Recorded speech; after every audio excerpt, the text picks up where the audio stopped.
जो गुण होते हैं ना, जो ढोंग ढकोसले वाले गुण, लड़की कैसी हो, सुंदर सुशील गुणवान हो, क्या गुण है जी इसमें?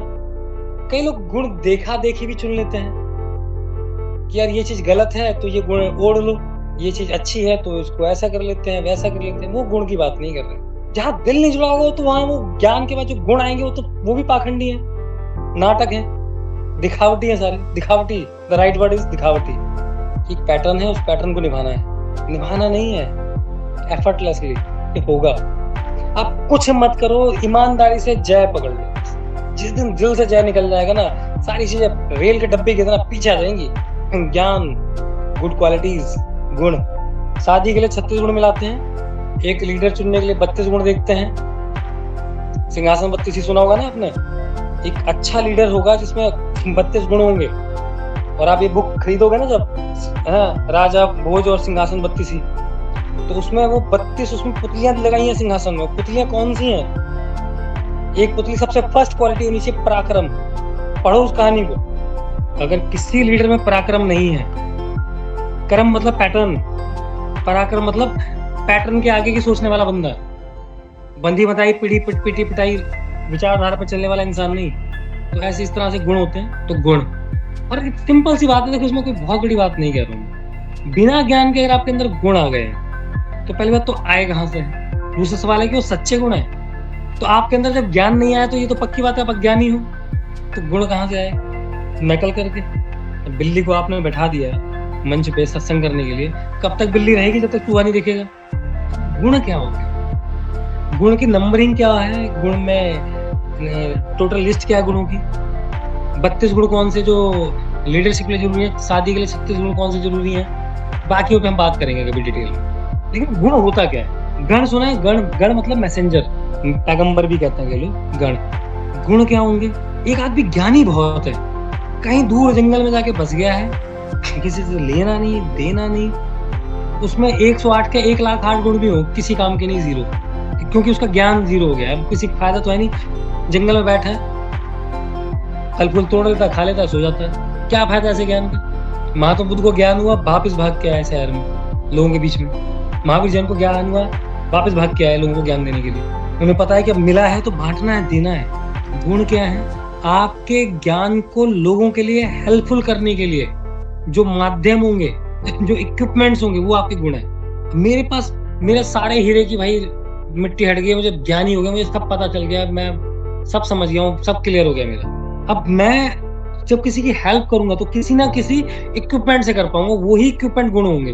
पराक्रम एक इक्विपमेंट हो गया। अब मैं कायर हूं या रूढ़िवादी हूं? रूढ़िवादी ज्ञानी हो ही नहीं सकता। रूढ़िवादी पैटर्न पे चलने वाला, पीटी पिटाई परंपराओं पे नहीं हो सकता भाई। मैं नहीं मानने को तैयार हूं ज्ञानी। महात्मा बुद्ध ने पैटर्न तोड़े, महावीर जैन ने पैटर्न तोड़े। हर नया पैगंबर, हर नया कोई आता है ऊपर से, नहीं, वो नया पैटर्न बनाता है, पुराने तोड़ देता सारे। और अब जो ज्ञानी होगा ना, वो सबको नकार देगा। इस धर्म को, उस धर्म को, फलाने परंपरा को, फलाने ठिकाने को, सब नकार देगा। वो फ्रेश आएगा एकदम से। और हम समझेंगे नहीं, पहले हम पत्थर मारेंगे, बुराई करेंगे, धीरे धीरे समझ में आएगा। हम कृष्ण अभी भी पूरे समझ नहीं पाए लोग। अब थोड़ा थोड़ा लोगों के दिमाग में लगा कि हाँ के बस। और जिसे हम नहीं समझ पाते हैं, या तो पत्थर मारेंगे या उसकी आरती उतारेंगे। जब आपके दिल में फट पड़ा सैलाब ज्ञान का, बाहर निकलेगा। कैसे निकलेगा? इन गुणों के माध्यम से। कोई ना कोई गुण का सहारा लेके वो नॉलेज बाहर आएगी। तो गुण बिना ज्ञान के पॉसिबल कैसे हो सकते हैं? कैसे पॉसिबल हो जाएंगे?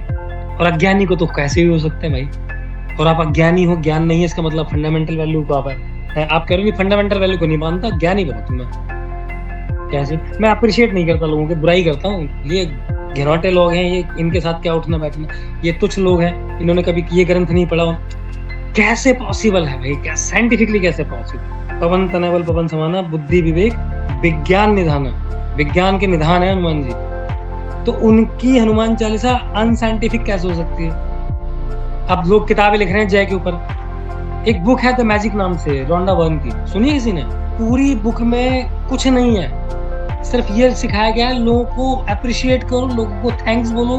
पूरी बुक में, इतनी बड़ी बुक है, उसमें कि अप्रिशिएट करने से ये आज ये किताब अब आई है दुनिया में, ऐसे 10-15 साल पहले। और हनुमान जी ने एक जय वाले वर्ड में एक सारी कहानी कह के चले गए। पढ़ना द मैजिक है, मैजिक नाम इसलिए रखा है। रोंडा बंदी कहती है कि आप लोगों की तारीफ करना शुरू करो, अप्रिशिएट करना शुरू करो, थैंक्स बोलो लोगों को, आप जिंदगी में जादू हो जाएगा, आप जो चाहोगे वो मिलेगा।